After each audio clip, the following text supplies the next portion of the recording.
মধ্যে অল্প একটু জায়গা কিনে ফেলি আপাতত। জান্নাতের জায়গা কিনবেন?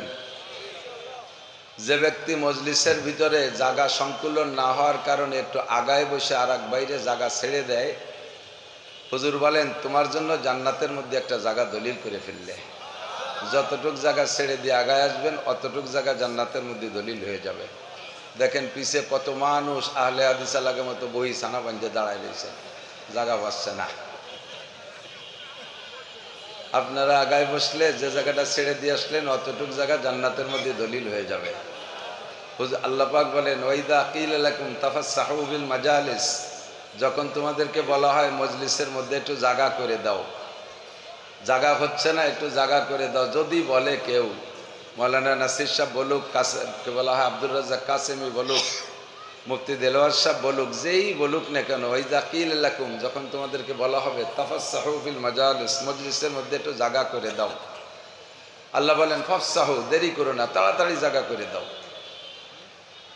তো আপনি বলবো যে আল্লাহ আমি সেই সন্ধ্যা থেকে এসে একটা ময়লা জায়গারে পাশা দিয়ে ঘষিয়ে ডলিয়ে পরিষ্কার করে কি সুন্দর করে সাইজ করে বসছি, আর এই ভালো জায়গা ছেড়ে দিয়ে সামনে খারাপ জায়গা যে বসবো, তুমি আমারে কি দিবা কও, যদি আমার পছন্দ হয় তাহলে ছাড়বো, নালি ছাড়বো না। এ বলতে পারেন, এজন্য আল্লাহর সাথে সাথে বলে দিয়েছে আফসাহিল্লাহু লাকুম, আল্লাহ তাআলা তোমারে জায়গা করে দিবেন। তা আল্লাহ তো আমাদের দুনিয়ায় যেটুক দেশে দেশে আমাদের বিশ্বাস এই জায়গার মানে আল্লাহ জান্নাতের মধ্যে জায়গা করে দিবেন। ঢাকার জায়গার দাম তো আপনারাই ভালো জানেন, আমি তো গ্রাম গায়ে একটু 2-4 কাঠা কিনে টিনে ক্ষেত খামার করি, পাট পেঁয়াজের চাষ করি, এ জায়গার জায়গা সম্পর্কে আমার কোনো ধারণা নাই। তো আপনাদের ধারণা আছে, সেই ধারণার বলে বলেন জান্নাতের জায়গার দাম বেশি না ঢাকার জায়গার দাম বেশি? শতকে 100 টাকা বেশি হবে না? জান্নাতের জায়গা কত বেশি? দুনিয়াও দুনিয়ার মধ্যে যাহা কিছু আছে সব কিছুরে কয়েকশো বার বিক্রি করলে জান্নাতের ভিতরের একটা জান্নাতীদের হাতে একটা লাঠি থাকবে, লাঠিটাকে খাড়াভাবে জান্নাতের মধ্যে রাখলে ওর নিচে যতটুক জায়গা দখল করবে, দুনিয়াও দুনিয়ার মধ্যে যা কিছু আছে একে কয়েকবার বিক্রি করলে শতটুক জায়গা পরিমাণ দাম হবে না। কাজেই যতটুক জায়গা ছেড়ে দিয়েছেন, আপনার পাশার নিচে ছিল প্রায় 1 স্কয়ার জায়গা, এতটুক জায়গাও যদি জান্নাতে দলিল হয়ে যায়, জমি আপনার, বসবাস করবে কি হিন্দু বুদ্ধ?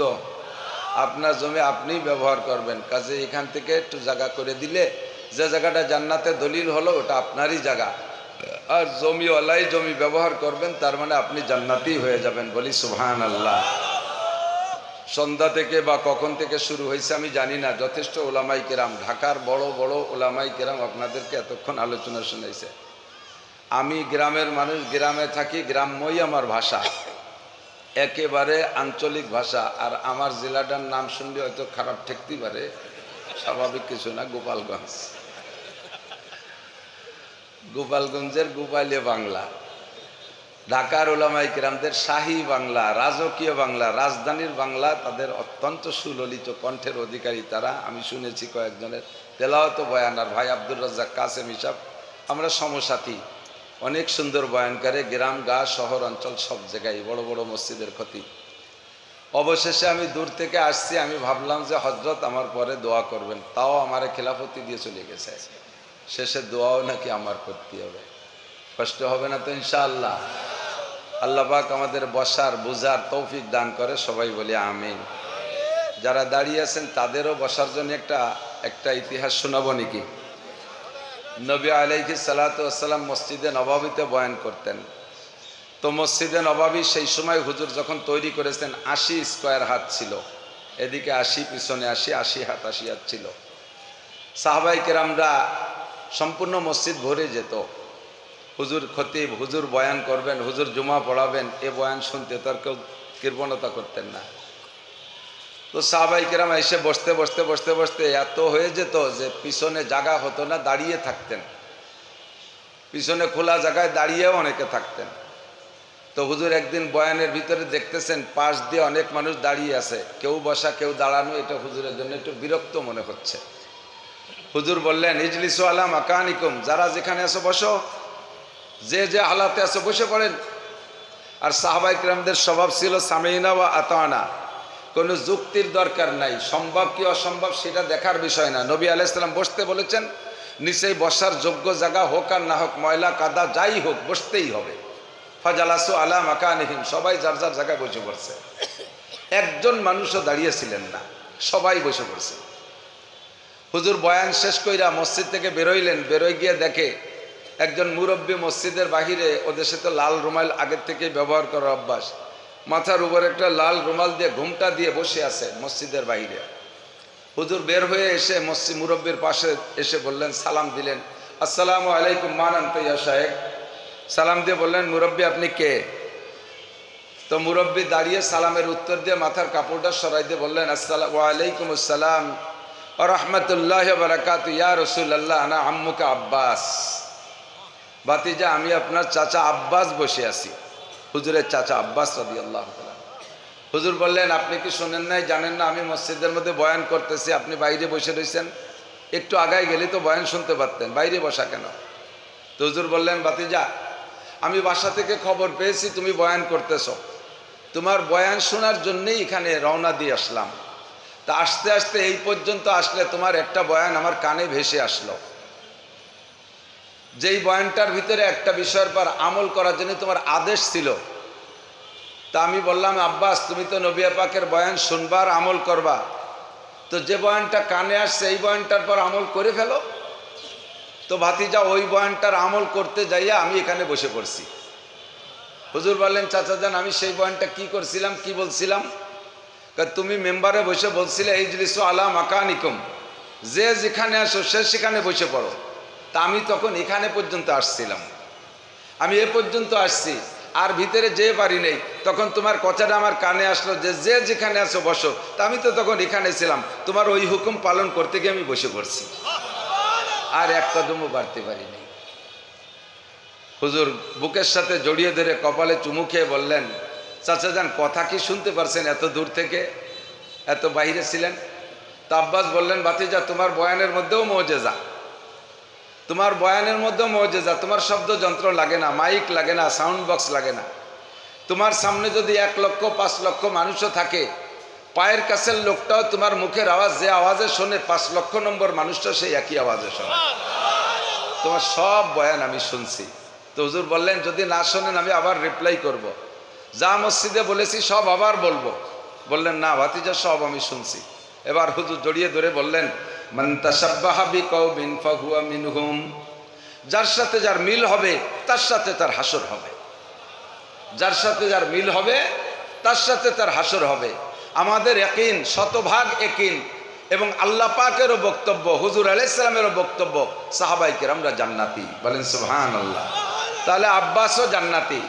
তো আব্বাসের সাথে যদি আমার এই আমলটায় মিল করতে পারি, যারা দাঁড়িয়ে আছি তারা, তাহলে আব্বাসের সাথে জান্নাতি হতে পারবো। আর যদি মনে করেন যে না, আব্বাস সাহাবায়ে কেরাম উন্ডা জান্নাতে যাক, আমি কিছুদিন বাড়িতে ঘুরে টুরে পরে সুযোগ পেলে যাব, তাহলে দাঁড়ায় থাকতে পারে।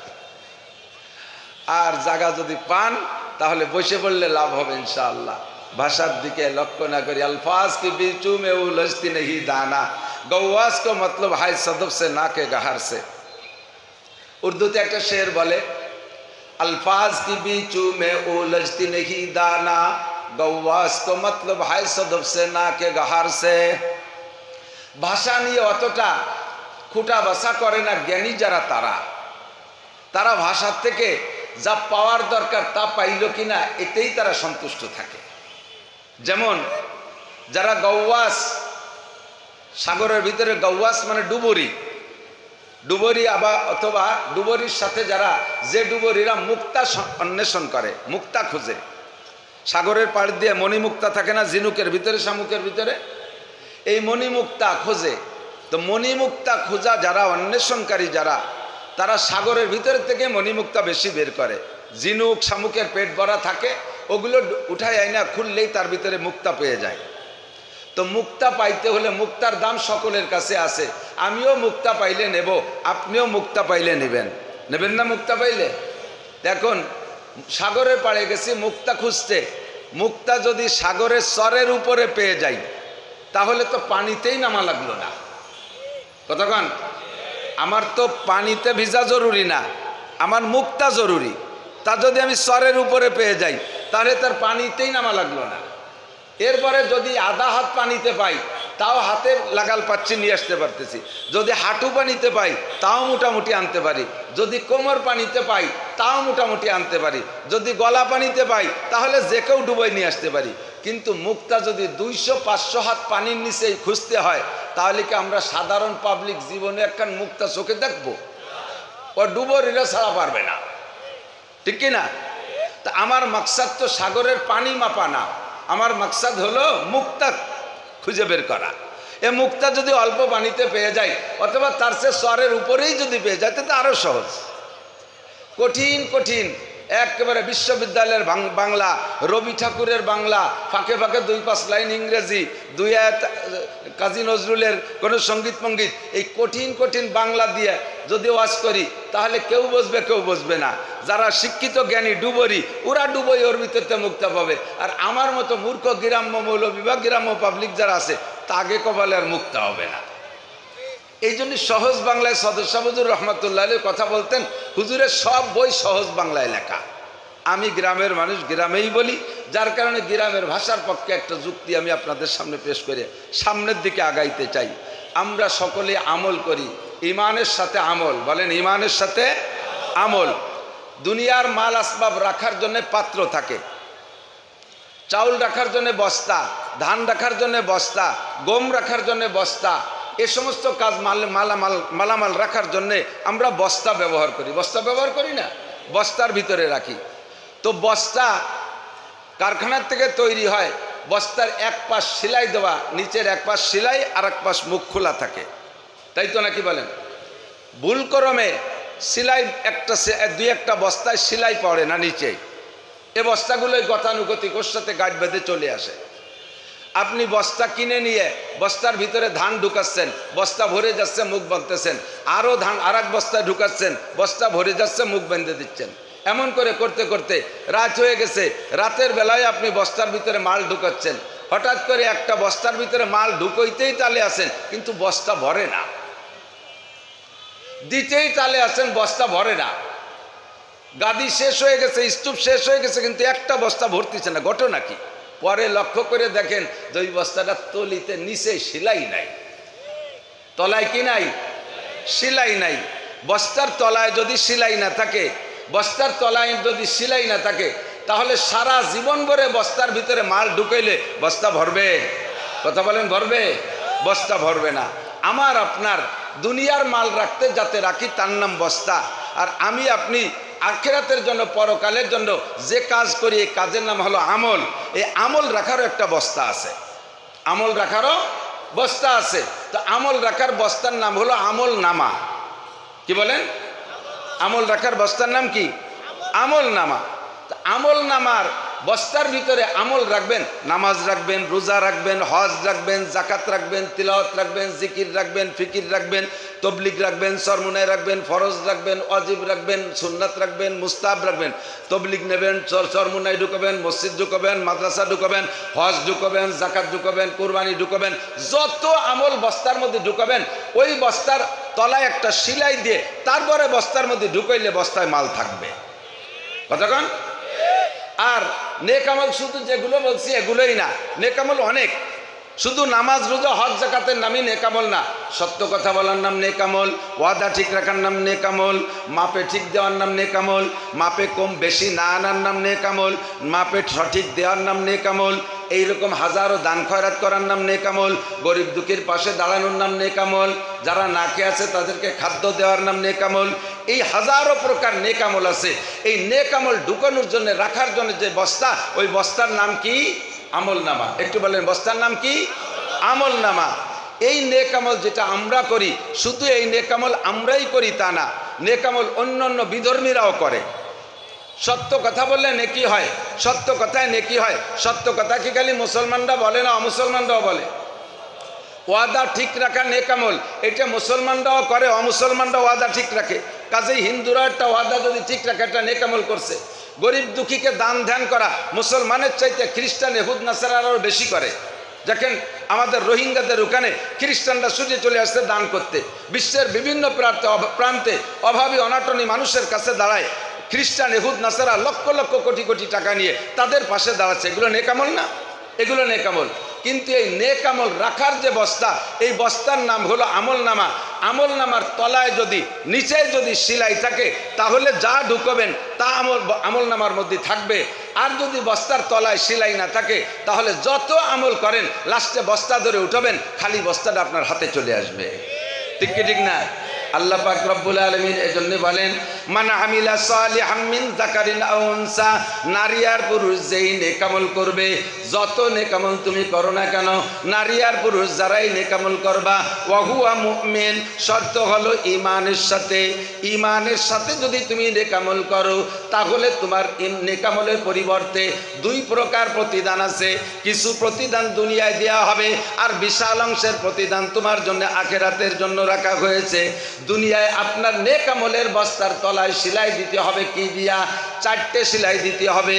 একটা সেলাই দিলে রিস্ক হয়ে যায়, 2টা সেলাই দিলে মোটামুটি শক্ত হয়, 3টে সেলাই দিলে আর একটু মজবুত হয়, 4টে সেলাই দিলে আরও মজবুত হয়। এমন করে যত সেলাই দিবেন তত বস্তার তলা মজবুত হবে, মাল ভিতরে ঝুঁকিপূর্ণভাবে থাকবে। কথা বলেন ঠিক কি ঠিক না?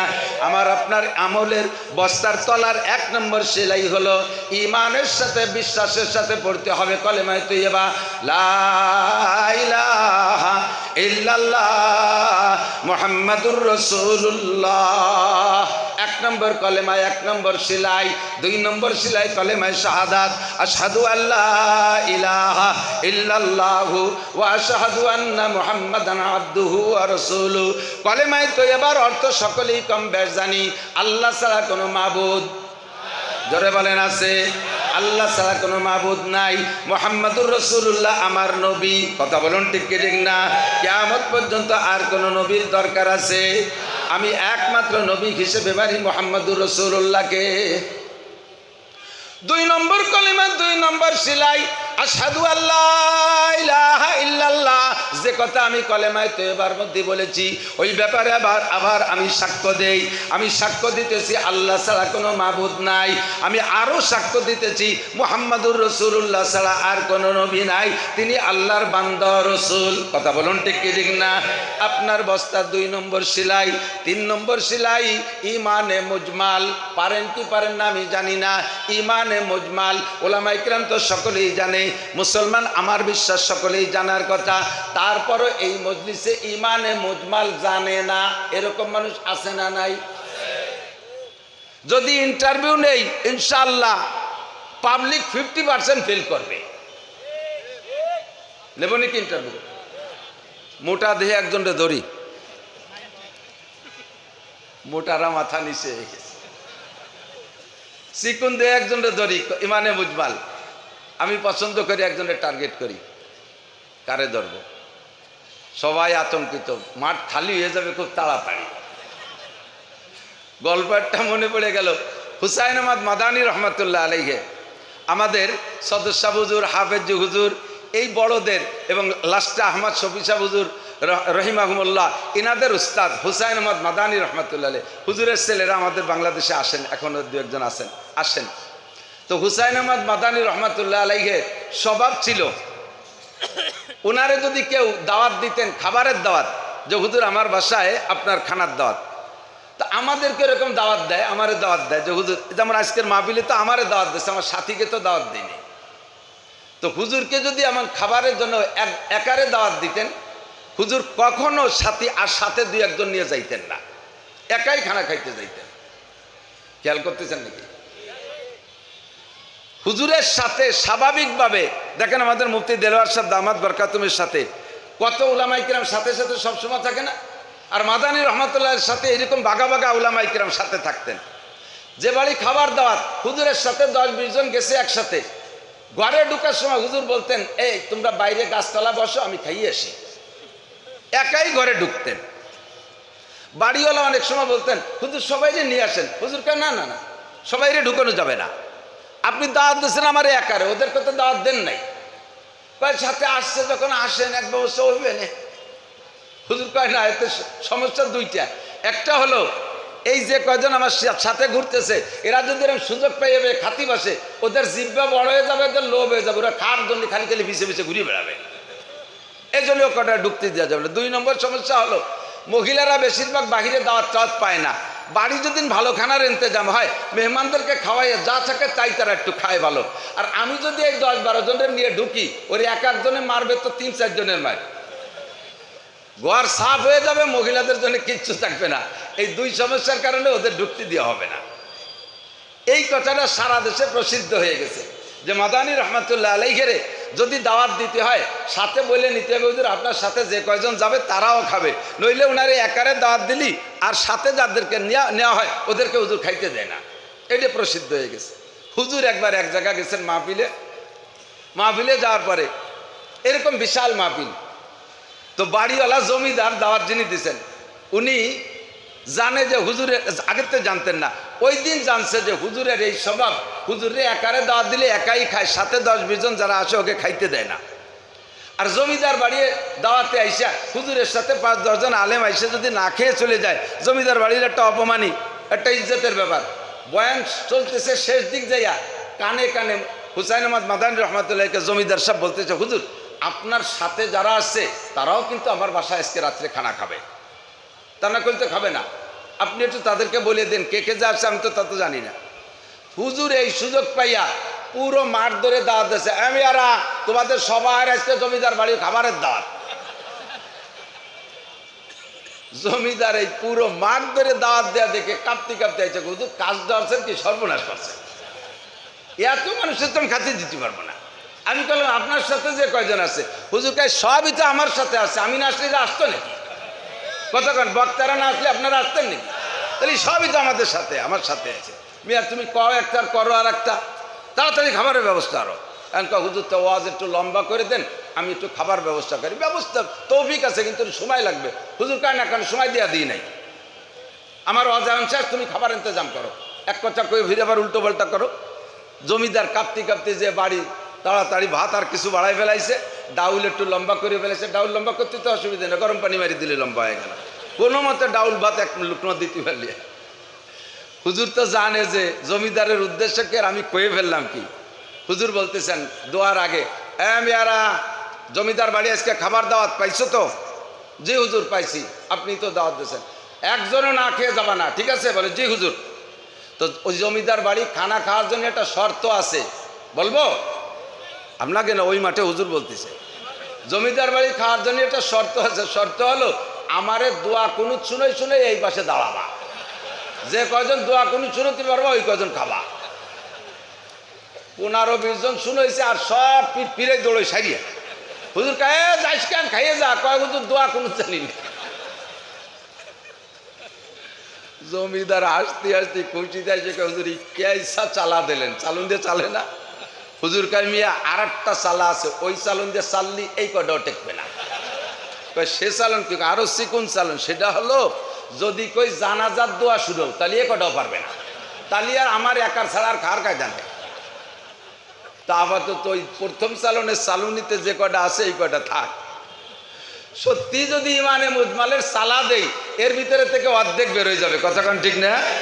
কয় যে হুজুর আর অজের দরকার নেই, আম্মাবাদ।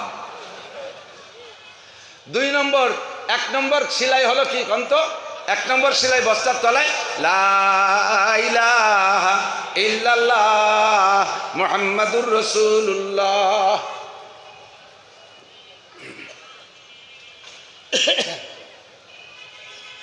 যারা পড়ছেন তাদের সম্পর্কে হাদিসের তর্জমা হুজুর বলেন তামলাউ মা বাইনাস সামাই ওয়াল আরদ, একবার যদি জবানে পড়েন লা ইলাহা ইল্লাল্লাহ মুহাম্মাদুর রাসূলুল্লাহ, পড়নেওয়ালার জন্য আসমান জমিনের মাঝখানে সম্পূর্ণ ফাঁকা জায়গা নেকি দ্বারা ভরপুর হইয়া যায়। বস্তার তলায় 1 নম্বর সেলাই পড়ে।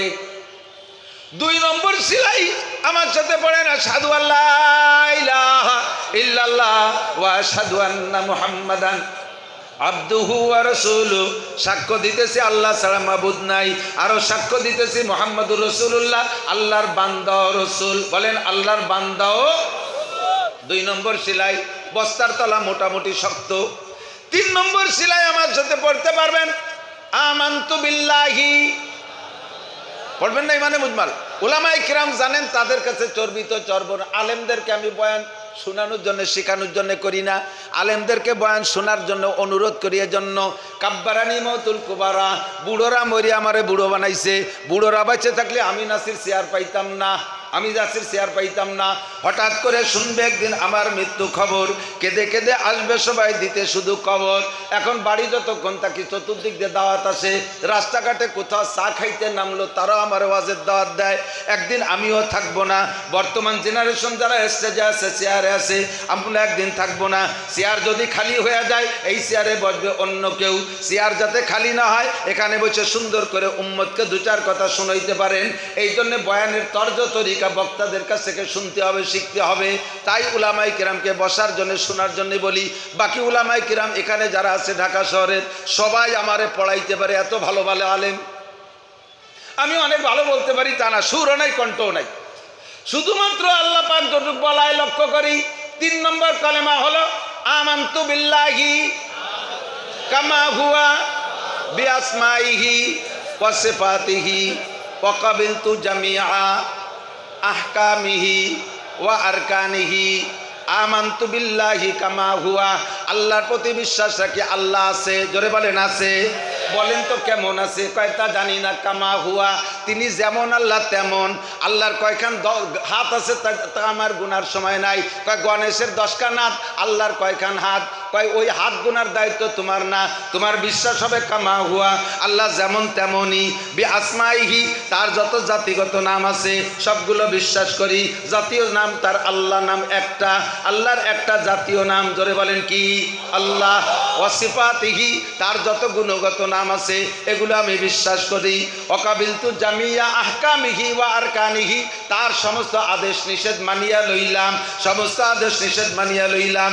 যাহা বলিবেন তা করিব, যাহা ঠেকাইবেন তা করিব না, যাহা আদেশ হবে তাহা করিব, যাহা নিষেধ হবে তা করব না। কথা বলেন ঠিক কি ঠিক না? 3 নম্বর সিলাই। 4 নম্বর সিলাইয়ের নাম হলো ইমানে মুফাসসাল। আমার সাথে পড়বেন আমানতু বিল্লাহি ওয়া মালাইকাতিহি ওয়া কুতুবিহি ওয়া রুসুলিহি ওয়াল ইয়াউমিল আখিরি ওয়াল কদরি খায়রিহি ওয়া শাররিহি মিনাল্লাহি তাআলা ওয়াল বাসি বাদাল মাউত। তর্জমা বুঝে বিশ্বাসের সাথে স্বীকার করবেন। আমানতু বিল্লাহ, আমি আল্লাহর প্রতি বিশ্বাস রাখি, আল্লাহ আছে। আমানতু বিল্লাহি ওয়া মালাইকাতিহি, ফেরেশতা আছে না নাই? জোরে বলেন আছে। কোথায় আছে দেখি না, আমার দেখার দরকার নাই। কোরআনে কারিমে বলেন কিরামান কাতিবিনা ইয়ালামুনা মা তাফআলুন, সম্মানিত ফেরেশতারা তোমার 2 কাঁধে বসে লেখে। তোমার বডি পাহারা দেওয়ার জন্য আল্লাহ পাক জয়েন্টে জয়েন্টে পয়েন্টে পয়েন্টে মুস্তাকিল ফেরেশতা নির্ধারণ করে রেখেছেন। একজন মানুষের বডি পরিচালনার জন্য আল্লাহ 360 জন ফেরেশতা মোতায়েন করে রাখেন। বলেন না সুবহানাল্লাহ। আপনার নাকের 2টা ছিদ্র পাহারা দেওয়ার জন্য 2 জন ফেরেশতা আছে, 2টা চোখ পাহারা দেওয়ার জন্য 2 জন ফেরেশতা আছে, কানের ছিদ্র পাহারা দেওয়ার জন্য 2 জন ফেরেশতা আছে। আল্লাহু আকবার। যদি এখানে পাহারাদার ফেরেশতা না থাকতো তাহলে বহুতবার অ্যাক্সিডেন্ট হয়ে যাইতাম। পোকামাকড় গর্ত পাইলে ঢোকে, ঠিক না? ফুটো ছিদ্র পাইলে পোকামাকড় ঢোকে। আমি আপনি খাটে ঘুমায় থাকি, কত পোকামাকড় ঘর দিয়ে ঘুরে বেড়ায়। একটা পোকা আমার নাকের মধ্যে ঢোকে না, ওখানে তো 2টো গর্ত আছে। একটা পোকা আমার কানের মধ্যে ঢোকে না। কথা বলেন ঠিক কি ঠিক না?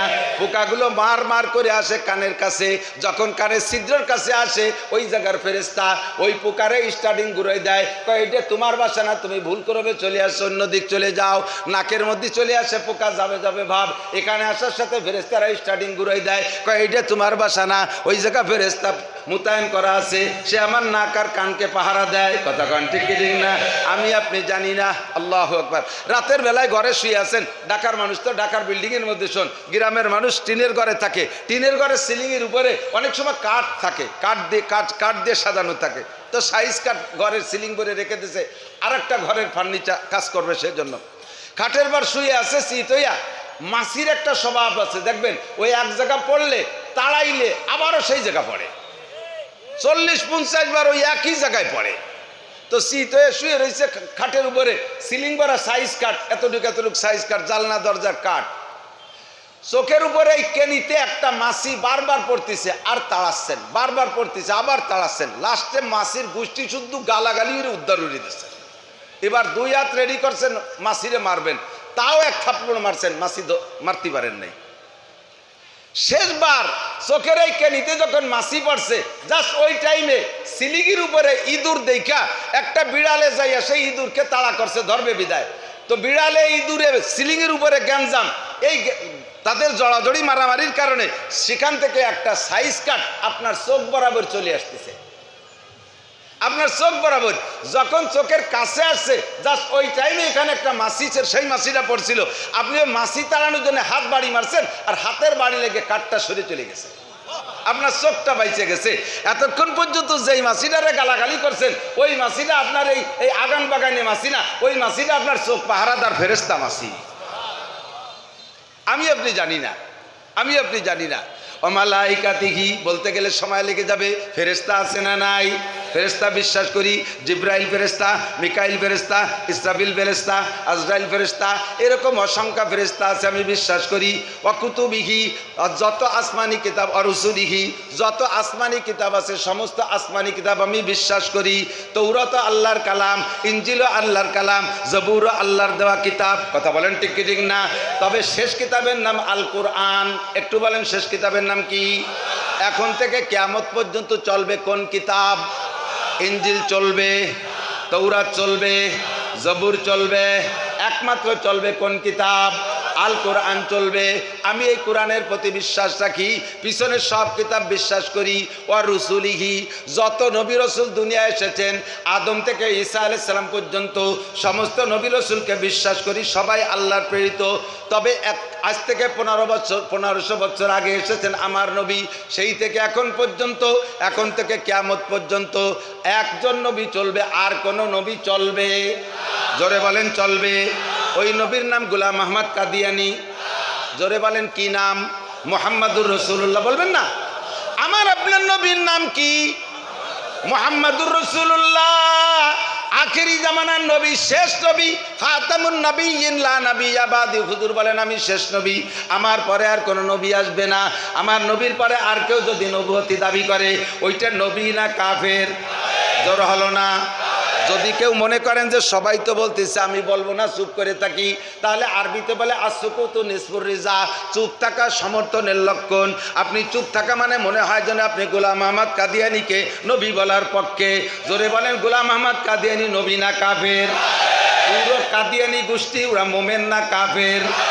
বাংলাদেশ সরকারের কাছে আমাদের অনুরোধ থাকবে, সহজে তাড়াতাড়ি এই মধ্যবর্তী অবস্থানে নির্বাচিত সরকার হোক আর যাই হোক, আমলিক সরকার চলে গেছে, সামনে নির্বাচন আসবে, মাস টাইমে অন্তর্বর্তীকালীন সরকার যারা আছেন তারা তো দেশ চালাইতেছেন, কত সংবিধান আপনারা বানাইতেছেন, সংবিধানের ভিতরে ভুলচুক সংশোধন করতেছেন।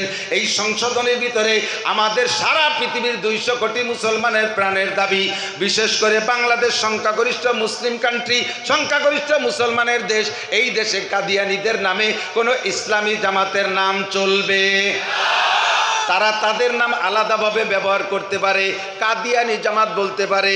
এ দেশে যেমন হিন্দুরা আছে, হিন্দু বলে পরিচয় দিয়ে থাকে, তাদেরকে তাড়াইতে বলি না। বুদ্ধরা আছে, বুদ্ধ পরিচয় দিয়ে থাকে, তাদেরকে তাড়াইতে বলি না। খ্রিস্টানরা আছে, খ্রিস্টান পরিচয় দিয়ে থাকে, তাদেরকে তাড়াইতে বলি না। তাদের জন্ম আছে এদেশে, জন্ম নিবন্ধন আছে, তাদের নামে আইডি কার্ড হয়েছে। তেমনি করে গোলাম আহমদ কাদিয়ানীর সমর্থক যারা, তারা এদেশে জন্ম নিয়েছে, তাদের জন্ম নিবন্ধন আছে, তাদের আইডি কার্ড আছে, তারা এদেশের ভোটার, এই হিসেবে তারা থাকবে। তাদেরকে দেশ থেকে তাড়াইতে বলি না। একটা দাবি আমাদের সকলের, তারা আহমাদি মুসলিম জামাত বলে পরিচয় দেয়, মুসলিম শব্দ কেটে দিয়ে বেশির বেশি শুধু আহমাদি জামাত বলতে পারে, অথবা আহমাদি কাদিয়ানী জামাত বলতে পারে, তাহলেই তারা থাকার অধিকার রাখে, নইলে তাদের এদেশে থাকার অধিকার না।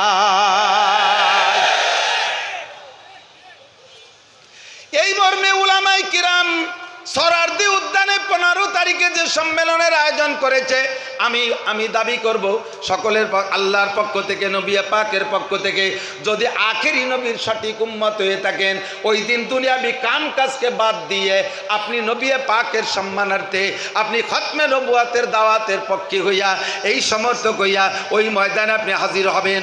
বিশাল জনসমুদ্র তৈরি করে দেখাইতে হবে সরকারকে যে আমরা কোটি কোটি অসংখ্য মানুষ আমরা খতমে নবুয়াতের পক্ষে। লা নবিয়্যা বাদি বলেছেন আমার নবী, নবী নবীর পরে আর কোনো নবীর দরকার নাই। আমার নবীর পরে আর কেউ নবুয়তি দাবি করলে তার এই দেশে থাকার অধিকার নাই। একটু কি যাইতে পারবেন ইনশাআল্লাহ? সরোয়ার্দী উদ্যানে কারা যাবেন ইনশাআল্লাহ? আল্লাহ তুমি কবুল করে নাও। যারা খতমে নবুয়তির পক্ষে হাত তুলে সরোয়ার্দী উদ্যানে উপস্থিত হবে, কিয়ামতের ময়দানে নবীর সাথে তাদের সাথে মুসাফা মিলাই দিও। নবীর সুপারিশ তাদেরকে নসিব করো। হাউজে কাউসার তাদের মুখে উঠে পান করাই দিও। জাযাকুমুল্লাহু আহসানাল জাযা। আর রসুলিহি, সব রসুল সত্য, তবে আর কোন রসুলের রিসালাত এখন চলবে। আল্লাহু আকবার। ওয়াল ইয়াউমিল আখির, আরেকটা মানি 5 নম্বর। আজকে কি বার? মঙ্গলবার না সোমবার? সোমবার চলে গেল, মঙ্গলবারের রাত। বুধ বৃহস্পতি শুক্র এমন করে 7 দিনের মধ্যে সপ্তাহ ঘুরতে আছে। হঠাৎ করে একদিন আসবে মুহররম মাসের 10 তারিখে একটা শুক্রবার। ওই শুক্রবারের পরে আর দুনিয়ায় শনিবার হবে না। ওইটা হলো দুনিয়া ধ্বংসের দিন। এইটা হলো দুনিয়ার দিনের শেষ দিন, ওয়াল ইয়াউমিল আখির। এই দিনটাকে বিশ্বাস করতে হবে। কিয়ামত হবে কি হবে না? জোরে বলেন হবে। আপনি স্বীকার না করলে হবে।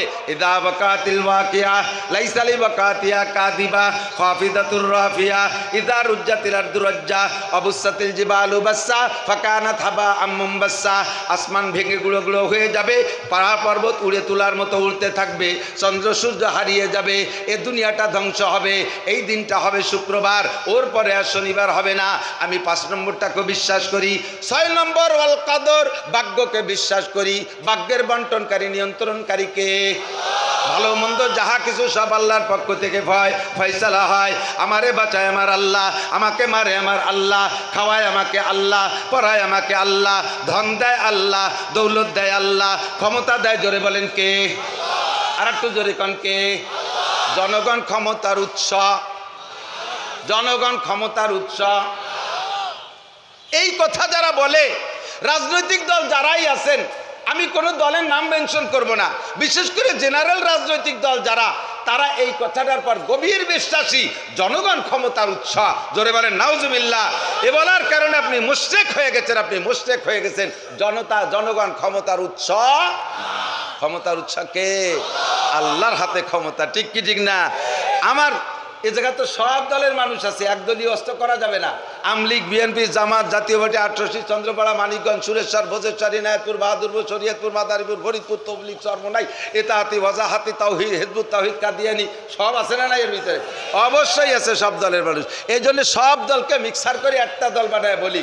জনগণ ক্ষমতার উৎস না, এ কথা প্রমাণ হয়েছে গত 5ই আগস্টে বাংলাদেশে। ঠিক কি না? আওয়ামী লীগ এখনো বড় দল, তখনও বড় দল। হয়তো আওয়ামী লীগরা গাপটি মেরে রয়েছে কোনো বিপদে পড়িয়া, কিন্তু লোক কম না। কতক্ষণ না কে? লোক কম না, বহুত বড় দল।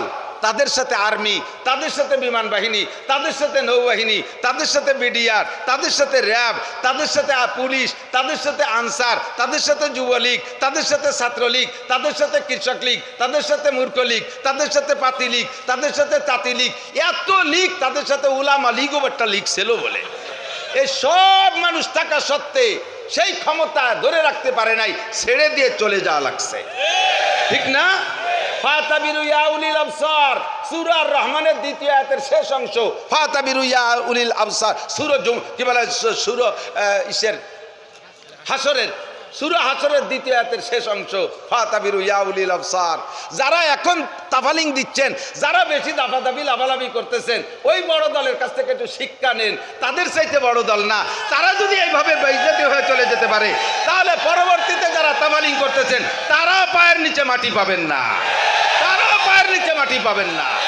ঠিক কিনা? ক্ষমতার উৎস কার হাতে? আল্লাহর হাতে। বেশি বাড়াবাড়ি করবেন তো আল্লাহ তাআলা শিক্ষা দিয়ে ছেড়ে দেবে। বেশি বাড়াবাড়ি করবেন তো আল্লাহ শিক্ষা দিয়ে ছেড়ে দেবে। উদাহরণ দিতে গেলে বহুত কিস্সা বলা লাগে, সেদিকার গেলাম না। আল্লাহু আকবার। সংক্ষেপে চলে আসি। তকদিরের জিম্মাদারি কার হাতে? ক্ষমতা দেয় আল্লাহ, ন্যায়ও আল্লাহ। আমি যদি ভালো হই তাহলে দেবে, আর আমাকে দিয়ে আল্লাহ তা ট্রাই করে। যদি আমি ক্ষমতার সাথে অপব্যবহার করি, আল্লাহ তাআলা একেবারে অনায়াসে কান ধরে ইজ্জতের সাথে যা করার তা করে দেবে। রমজান আসার আগেই আমাদেরকে জেলখানায় ইতিকাফে বসায় দেবে। বহুত বড় বড় নেতা। কোন আমাদের দেশের মন্ত্রীরাও তো মুসলমান, যে কোনো মসজিদই তো মুসল্লি কমপক্ষে জুমলি তো পড়তেন, তাই না মন্ত্রী?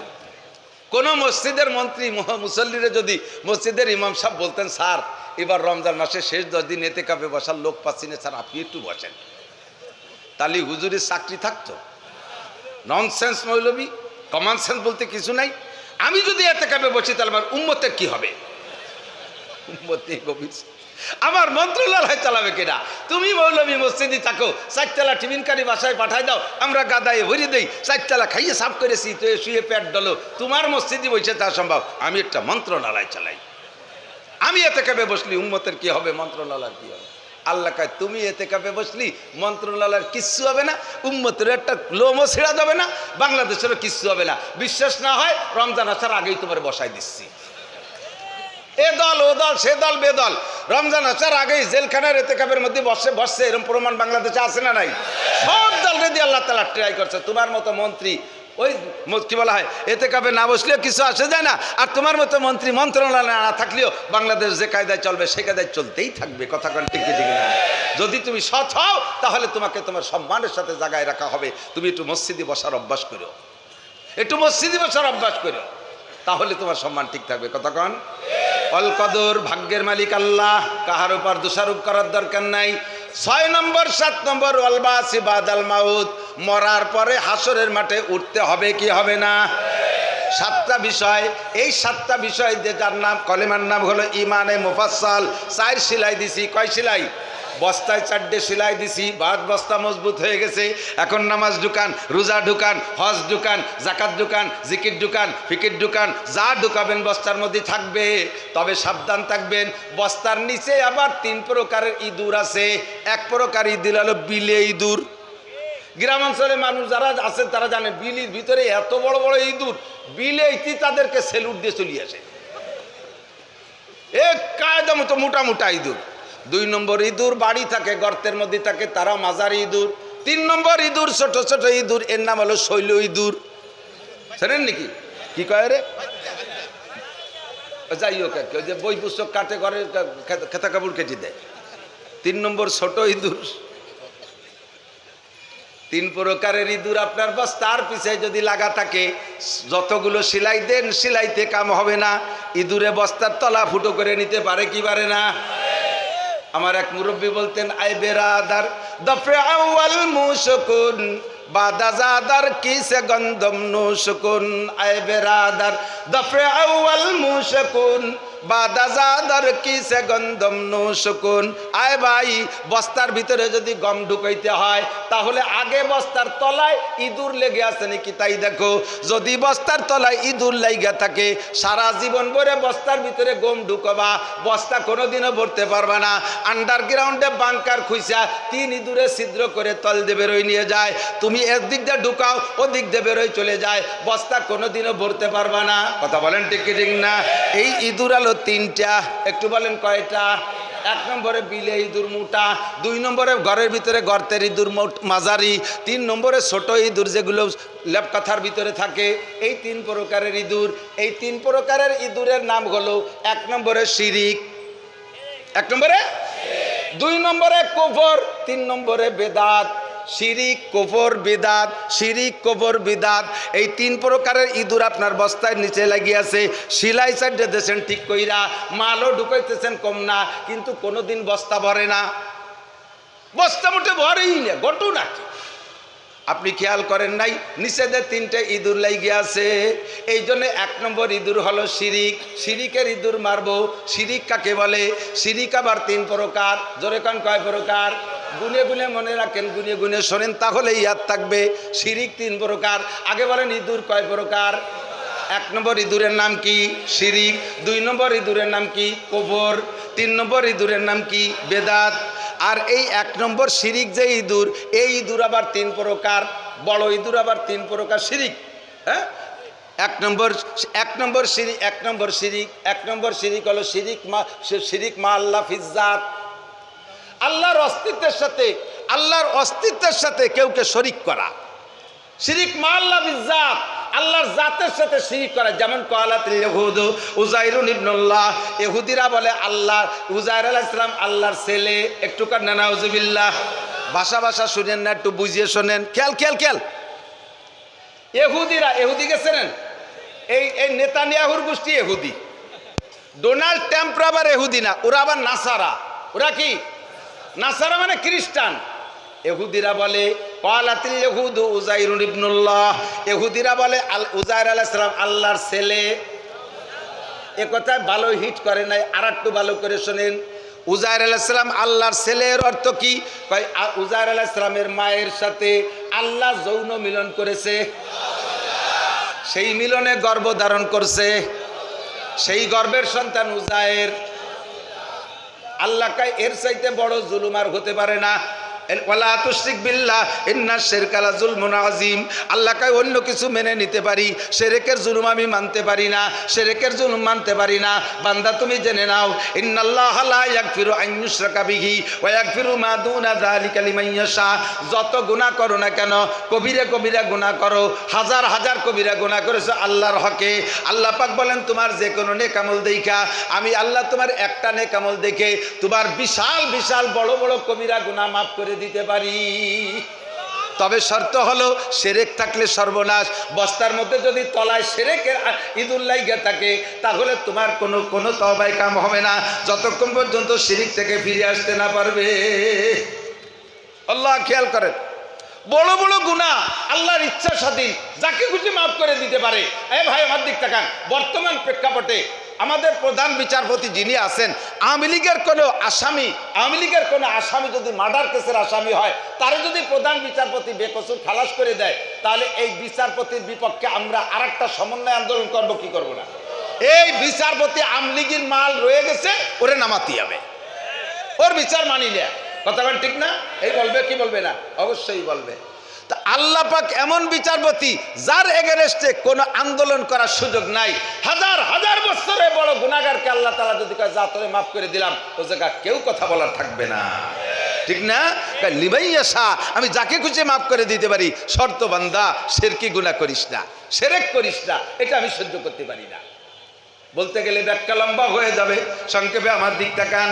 আল্লাহ পাক বলেন এক নম্বরে শিরিক এই ইহুদিরা করে, ক্বালাতিল ইয়াহুদু উযাইরুন ইবনুল্লাহ।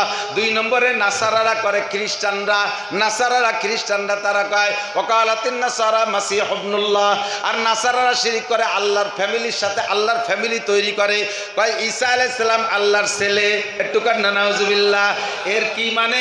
কয় মারিয়ামের পেটে ঈসা জন্ম নিয়েছে, মারিয়ামের সাথে দুনিয়ার কোনো পুরুষে স্পর্শ করে নাই, তাহলে তার পেটে বাচ্চা গেল কি কইরা? আল্লাহ মারিয়ামের সাথে যৌন মিলন করেছে, সেই জায়গা গর্ভধারণ করেছে, সেই গর্ভের সন্তান ঈসা।